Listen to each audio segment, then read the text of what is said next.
If you hood educated, I'm glad you made it. Allow me to unfold my knowledge, wisdom, and understanding from a hood brother's point of view to all of you, here, there, and everywhere. Now check me out.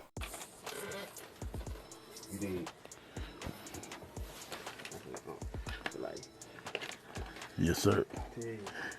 He gonna keep that secret just between me and him. Oh, you know his eyes. Yeah, it's called C-Day today. Happy C-Day, book. Big brother. Nice. Got he on that plane. On the way. Oh, yeah. Yeah, you come. Please, thank you. Thank you in advance. Royal. Finna walk to the block, Bop, SIP got it. SIP, got it. Royal. Shit ain't gonna stop, man. Swear, talk to him. Yeah. Straight up. Woo. Yeah, straight up.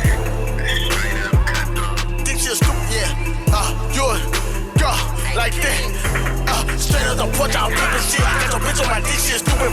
But I lean on my feet, I'm in porn. Up to 6 that bitch and I'm rolling. We take over blocks, doing stupid shit. This a full bottle with it. B-boy taught me. B-boy taught me. Spaz it up. Cash it up. Bag it up. Spaz it up. I wake up, I'm spazzing out, walk in the mall, cash now. I got these hoes smashing out, and they go crazy for the kid. I go crazy with the whip, left wrist, right wrist, left wrist, right wrist. I be spazzing.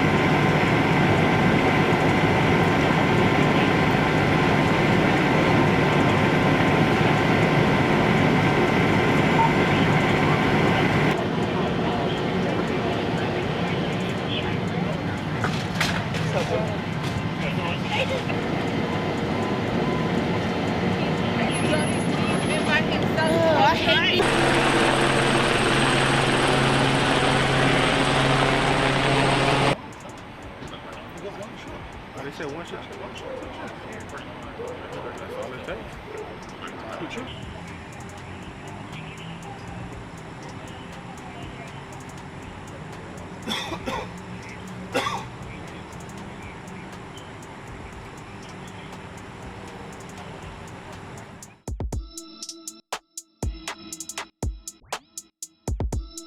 Good evening, everyone. I'm Carolyn Johnson. Eugene Big U Henley turned himself in today.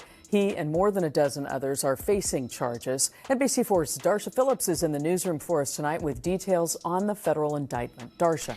Eugene Henley, or Big U, is known as an anti-gang activist, but authorities say he is everything but that, using his prominent role in the South LA Crips gang to run a criminal enterprise. He was declared a fugitive earlier today. Henley did turn himself in, but first he recorded this video. It's gonna probably be my last video. I'm gonna go turn myself in to see what's going on. Eugene Henley, also known as Big U, posted this video to Instagram declaring his innocence. It's crazy. But I'm going to go turn myself in, though. Because I ain't did nothing. Federal authorities say the music executive used his connections to the South Los Angeles Rolling 60s Crips gang to run a mafia-like organization, all while pretending to be a successful and charitable entrepreneur. He has maintained the image of an entertainment industry entrepreneur running a music label and of somebody who gives back to the community here in Los Angeles, funding a South LA-based charity, developing options. But the complaint unsealed today paints a very different picture, alleging Henley's Big U enterprise engaged in illegal activities, including extortion, robbery, murder, human trafficking, wire fraud, bank fraud, and other financial crimes. It is one of a murderer, a thief, a liar, and a cheat. Federal authorities say Henley murdered an aspiring musician in January of 2021 in Las Vegas and disposed of his body off of Interstate 15. Authorities also allege Henley used his charity for at-risk youth developing options as a front to hide his criminal activity. Transporting prostitutes across state lines, extorting strip clubs, marijuana dispensaries, and other businesses, and fraudulently applying for COVID loans in the form of a business relief loan. Henley is also accused of embezzling donations made to his charity by celebrities, professional athletes, and businesses. In total, 19 people were arrested in connection to these crimes. Henley was charged with conspiracy to violate the Racketeer Influenced and Corrupt Organization Act and faces a number of other charges. If convicted, he could face life in prison. Live in the newsroom tonight, I'm Darsha Phillips, NBC4 News. I want you to imagine, right, all the brothers out here, and even the sisters, that you are a father or a mother, right? And unfortunately, you get hit with a RICO. And so you are locked up in a federal prison, right? You already stressed out, okay? Because the federal government, the United States of America, is talking about giving you life in the penitentiary for some stuff that you done did decades ago. And because of the person that you are and the role that you played in the street life, as far as gangbang, right? Now, understand something, y'all. While you're in this cell, while you're in the prison or the county jail or wherever they put federal inmates at, you get a call and the sergeant or the lieutenant is telling you, hey, you need to go see the chaplain. What I need to go see the chaplain for? I ain't put in no request to talk to the chaplain. What does he want to talk to me about?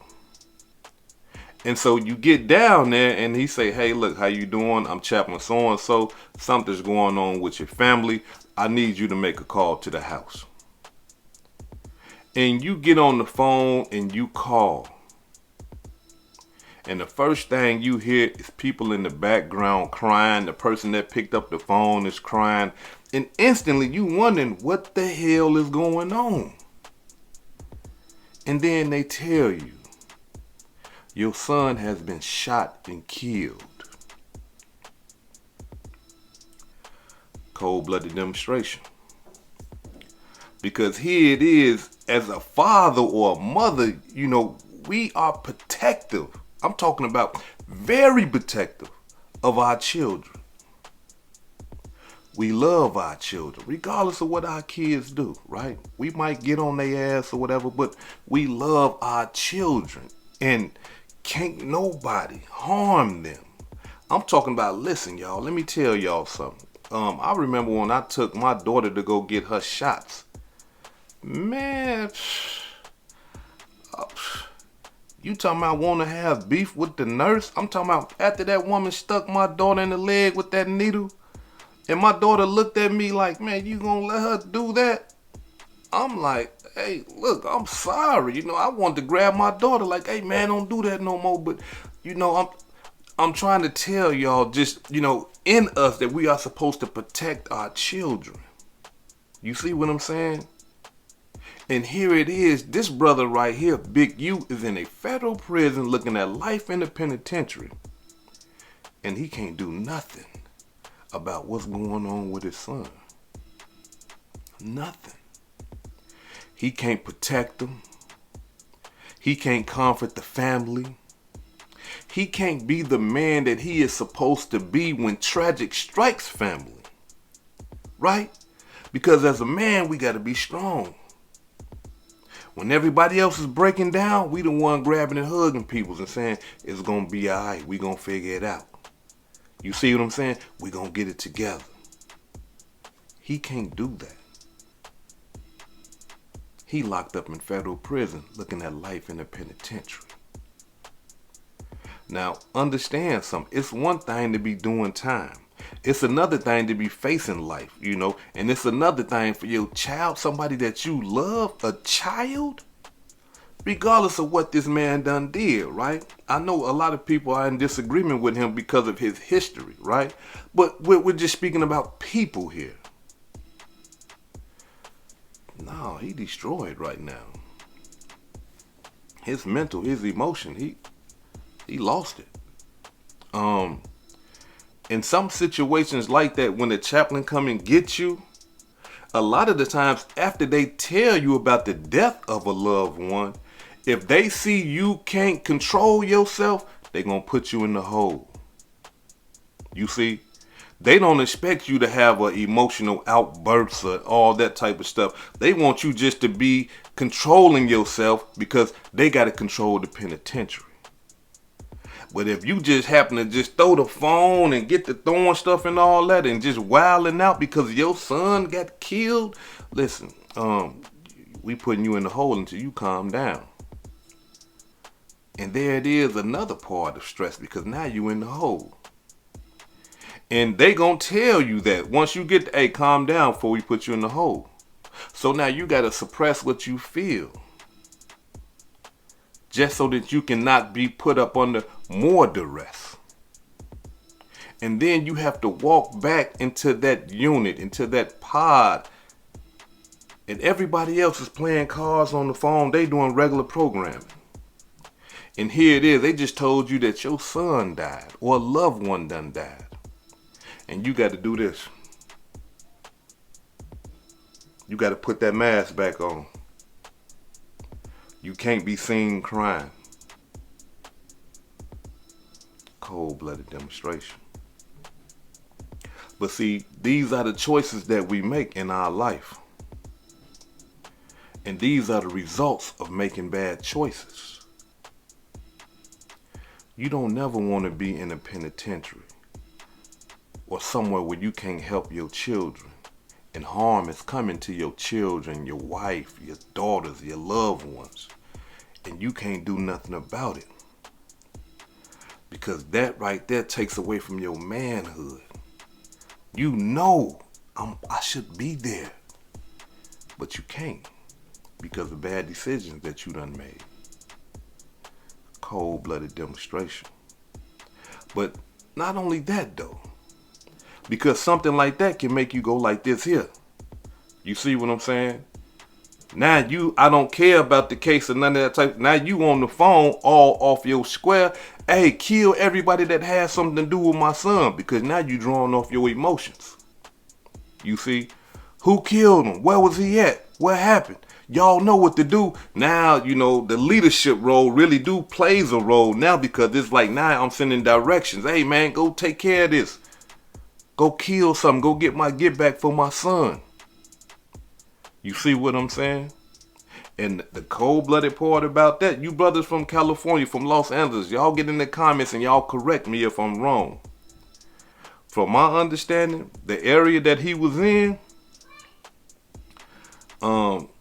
he didn't belong in that area, being that he was a rolling 60s Crip. Because the area that he was shot and killed in, from my understanding, y'all correct me if I'm wrong, Hoover criminals frequent that area. And the Hoovers in the 60s, it's cutthroat city. They can't stand each other. They hate each other with a passion. Anytime a Crip, or a 60s Crip, or even a neighborhood Crip, see a Hoover, it's automatic smoke. It's been green light for those two gangs for decades. Decades.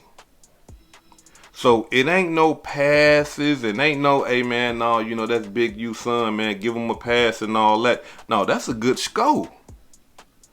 Oh, the leader's son, the Hoover criminals couldn't pass that up.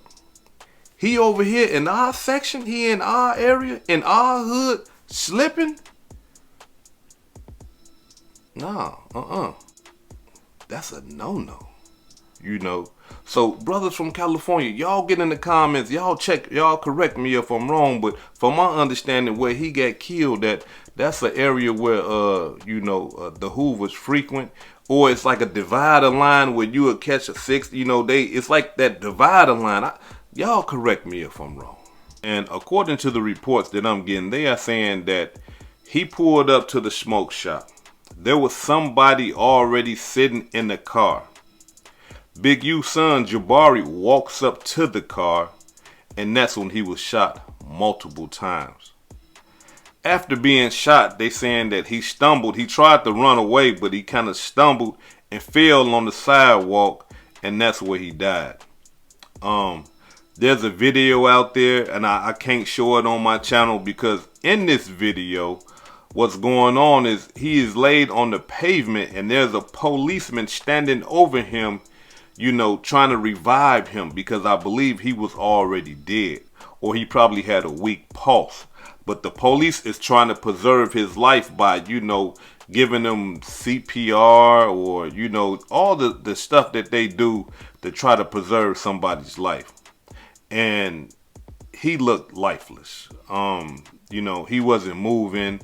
The only movements in his body is when the policeman was pushing down. You might see his leg jerk, or you might see his body jump a little bit, but that's just because of the force of the policeman standing over him, pushing down on his chest, possibly trying to get his heart restarted into beating. The sad part about this is that it happened on Halloween. And for those of us that know, you know, Halloween is one of those times where people can run around with masks and stuff like that. So, you know, who knows who this person is. But people that are familiar with Jabari and, you know, his gang ties and stuff like that, says that he won't walk up on anybody's car. Like, he's gang tight. He understands, like, as a gang banger, he understands, look, you know, you just don't walk up on somebody's car. They are saying that whoever car he walked upon, he knew them. This wasn't a stranger. And we got to understand that we got to use our common sense when it comes to things like this, because when you a gang banger or you a part of a gang, especially, you know, in the gang capital of the United States of America, California, Los Angeles at that, and being from a very dangerous gang as the Rolling 60 Crips, with so many enemies, you just, common sense would tell you not to just walk up on anybody's car. You know, so they are saying that the person, whoever car he walked up on, he knew them. Now, there's no evidence out there to say why they killed him. There's no motive or anything like that, because this is hot off the press. This right here just happened last night. And as y'all seen in the newspaper article, his father, who is the leader, or according to reports, is the leader of the Rolling 60 Crips and has been the leader of the Rolling 60 Crips for, I'm talking about, decades, right? Is under federal indictment right now and is looking at the rest of his life in the penitentiary. Now, we got to understand something. This is his son. And if he is that leader that they are talking about, the feds are trying to betray him as, you know, the leader of the Rolling 60 Crips, and his son just got killed, that's not good. It's not good for the Los Angeles. It's not good for the city of Los Angeles at all, because, you know, there got to be some get back for that. You can't just allow somebody to kill the leader's son and then just say, you know, that's just a regular foot soldier. He ain't nobody. It don't happen like that in gang culture. You know, one thing gangs have, and I'm talking about that they die over every day, is reputation. It's the reputation of the person, and it's the reputation of the gang. Gang members give their lives, whether it be to the grave or whether it be to the penitentiary, all over the reputation of themselves or the reputation of the gang. Now, being that he is a self-proclaimed Rolling 60 Crip gang member, that's one of the most dangerous gangs in California. And being that he is a part of that gang, I don't see them allowing someone of his stature to just die and they don't do anything about it. The only way that I can see them letting something go like that is if another 60 member has killed him. Now, I got to be 100. From my understanding and just some of the research that I have done, it's not uncommon for a Rolling 60 Crip to kill another rolling 60 Crip. I mean, they even got a saying, from my understanding, where you ain't a real 60 until you kill one. You see what I'm saying? So all we got to do is just, go back into history and think, who killed Nipsey Hussle? Another rolling 60s. You see what I'm saying? And so they have a reputation of killing each other. They have a reputation of beating each other. But at the same time, I mean, it's no different from any other gang. Gang members kill each other all the time. Gang members shoot each other, beat each other all the time. And I'm not talking about enemies. I'm not talking about ops. I'm talking about in your gang. If you a GD, you possibly might know a GD that killed another GD. If you're a vice lord, you possibly know a vice lord that killed a vice lord. You see what I'm saying? If you're a Crip or a Blood, you probably know a Crip or a Blood that killed another Crip or a Blood in that immediate gang. You see? Like, this is the type of stuff that goes on in gang culture. So that's why it kind of like baffles me. I mean, like right now today, that we still have people that are willing to give their lives for this madness. I can talk about it because I'm a victim of that madness. I played a role in that madness. I was, knee deep into that madness. And it took me some time to wake up out of that madness. And that's why I do what I do, just so that younger brothers, younger sisters can look at me and say, hey, man, this is an old OG guy. He should know. I'm not even his age yet. And he telling me how things go. You see what I'm saying? So, yeah, no, your gang will kill you quicker than the ops. Yeah, you ain't know that, did you? Your own gang will kill you quicker than your ops will. All you got to do is do the wrong thing. That's it.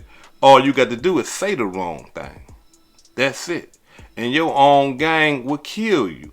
Now, look, let's understand something, though, right? Because gang members and gangs are real crafty, right? And what I mean by that is that, like, when these kids find themselves in the gang, I'm going to speak for me, for an example. It is all love.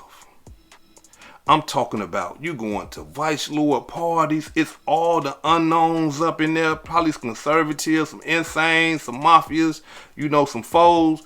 In Minnesota, Chicago, they totally different from how vice lord up here in Minnesota. You see what I'm saying? Like, it's different down there in Chicago. I'm talking about, like, they really got borderlines for real. Like, look, they ain't playing that, not all of them, but I can say, some, right? But in Minnesota, like, you will go to a vice lord party and it's just all vice lords up in there. And you just all different branches. And you like, man, you feeling good. It feels like love. You got the sisters around. These brothers talking about they'll kill for you. They'll protect you and stuff like that. Y'all making money together. Y'all, drinking, smoking that good Mountain Lion Kush. You probably smoked your first joint with the lords. You probably got your first piece of, with the lords, you know what I'm saying? So it's like, man, this stuff feels good to you when you're a young person. But don't nobody tell you about the consequences. You see, don't nobody tell you, hey, man, wait a minute. Hanging with these guys over here, you can die. You can be shot. You can be paralyzed. Your mama or somebody in your family can end up catching a bullet that was meant for you. Wait a minute. You can go to jail, too, for a long time. You can spend the rest of your life in jail dealing with these guys. See, you don't get taught that part of the game. It just shows you all the beautiful things. You know what I'm saying? All the things that as a young mind that you are impressionated by. Things that you look at as a youngster and you say, man, I want to be like that. Like, I used to see big time drug dealers and killers in the hood and be like, man, I want to be like them. But not understanding the consequences that come with that lifestyle. I'm just looking at the good part as what I perceive to be good, which is a killer, because a killer, everybody's scared of him. Everybody like him. He can go wherever he want to go. He's talked about. He's popular. He got clout. You see? And as a youngster, you want that. You want to feel belong. You want to feel a part of the club. You know what I'm saying? Ain't nothing wrong with that, but just get into the right club instead of the wrong club. You feel me? Ain't nothing wrong with wanting that type of popularity or nothing like that, but you got to do it the right way instead of the wrong way. You see? But when we come up in these ghettos across America, we look at stuff and we just say, yeah, man, this is what it is. And so I wanted to be these guys, but no one never would say, hey, look, you know, they trying to kill him. I understand he's a killer and he been shooting people and all that type of stuff. And he keep a gun on him. But do they tell you how many times he gets shot at a day? Do they tell you he can't go in certain areas and stuff like that? You know, did they tell you they shot up his car, his mama's car, and any type of car they see him in? They always trying to kill him. They don't tell you that. They don't tell you that part. They don't tell you about, you know, he gonna die. He gonna end up going to jail for killing all them people or shooting people and stuff like that. They don't tell you all that type of stuff. But those are the consequences of being a gangbanger. Those are the consequences of being in a gang, period. And so here it is. As of right now, you know, it might come out, but don't nobody know what happened to Jabari, Big U's son. You know, I even heard some wild reports saying that Big U cleaning house, that he trying to kill anybody that could, you know, can speak his name or put him in trouble and all that old type of stuff. But, you know, those are just wild rumors. I just say that right there because it's just like, you know, you got to be careful with some of the stuff that you digest. And I'm like, man, come on, man, that's that man's son. Now, I know this man ain't that cold-blooded now. You know, that's his son. Like, I mean, come on now. We ain't that raw. You feel me? But at the same time, allow me to say this right here. All the stuff that his father has been accused of, all that killing, all that extortion, all them robberies and stuff like that. Listen, in gang culture, look, if I can't get the guy that did it to me, but the person that's close to him that he loved, if I can get them, they got. Yeah, they got. Because I need to hurt this guy the same way he hurt me. You see? And sometimes it's better hurting a person, you know, by getting somebody next to him. So they got to live with that hurt the same way I do. This is gangbang mentality. That's why I tell y'all all the time, look, stay far away from them type of people. I know they might be your cousin. I know they might be your brother. I know they might be somebody that you infatuated with that you think you like or something like that. You got to stay far away from them because they making a decision in their life that's going to ruin their life and possibly can ruin yours. You see? Yeah. So that's why you got to stay far away from them type of people. Hey, cuz, I love you and all that old type of stuff, man. But, you know, you can't be sitting in front of the house like that. I love you and all that. Hey, man, but listen, man, you can't be taking my son to go to the store or none of that, bro. Them boys trying to kill you. You see? No, I don't want to go nowhere with you, man. You got people trying to kill you, man. Why would I want to be seen with you? You making decisions in your life that can cost me my life. I'm not trying to do none of that, man. I'm trying to live. I got kids. I got a wife. I got a woman. You see what I'm saying? I got things I want to live for. You trying to die for nothing. Yeah. You trying to die for nothing. So we got to understand something. A lot of the stuff that he done did could have came back to hunt him. You know, the gang probably ain't as tight as they is, you know, without their leadership. Because we got to understand that, you know, what they say, when you cut the head off, the body fall. You know, the head is there controlling things, keeping everything in order, keeping people from doing crazy stuff. But now that the head gone, oh yeah, they running wild. You see? So, yeah, I mean, like, as of now, like I said, this is hot on the presses. I mean, as more come out, you know what I mean, I'll break it down to y'all and give y'all a better understanding as to what happened, probably the motive and stuff like that. But right now, as of yesterday, on Halloween, Big U's son was shot and killed. cold-blooded demonstration. This is hood educated, not lame related. Peace and love, and y'all take care of yourself out there. If I said anything that caused you to think, hit that like button and subscribe to the channel if you're not subscribed already. And if you're feeling generous, please make a small donation to the channel. Peace and love.